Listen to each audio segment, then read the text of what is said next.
I'm going to show you how I made this.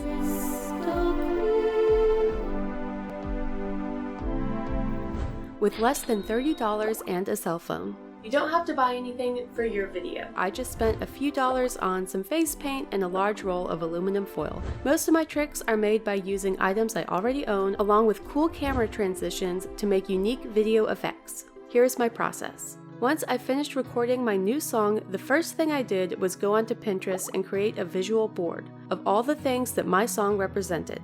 I also found some cool camera tricks and visual effects that I thought would go well with my lyrics. While doing this, I was making sure anything I couldn't do or couldn't afford to do didn't get added to the board.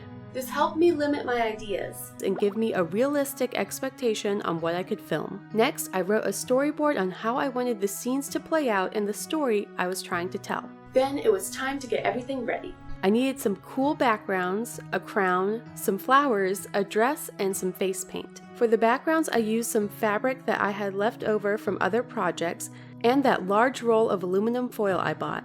I had seen some cool face paint ideas, so I went to the store and found this silver face paint that came with some glitter. For the crown, I decided to make one using some paper and this silver aluminum foil tape that I had left over from fixing a dryer vent. The flowers I used are from the dollar store that I bought years ago for home decoration, and I added some aluminum foil to this silver one to make it fit my aesthetic more. For my first outfit, I used my silver paint and the aluminum foil to make this. For my next outfit, I used the glitter I got and a white shirt, and I threw on an old wig. For my dress, I had some stretchy brown fabric that I used to sew a simple dress pattern. I accidentally messed up on the sleeve, but I decided to just keep it that way and move on.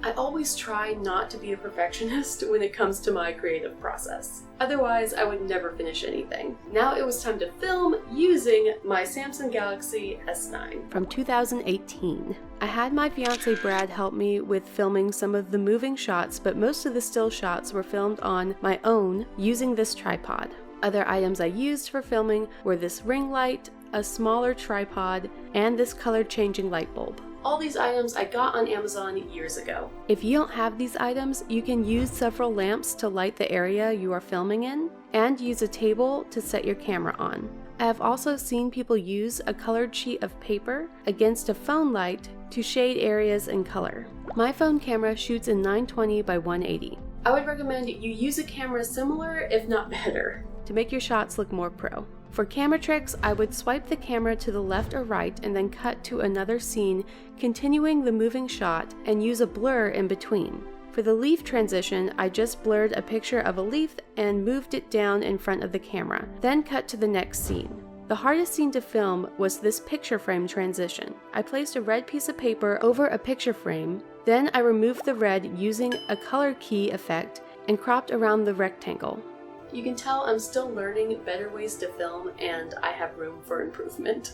The rest of my effects are cross-fading one clip into another, as well as flipping or mirroring the video for some creative effects. If you want to see more of my tricks, you can subscribe or check out my TikTok. You can also find out how I made ice look like crystals on my Patreon. Thank you for watching, and I'll see you next time. Bye!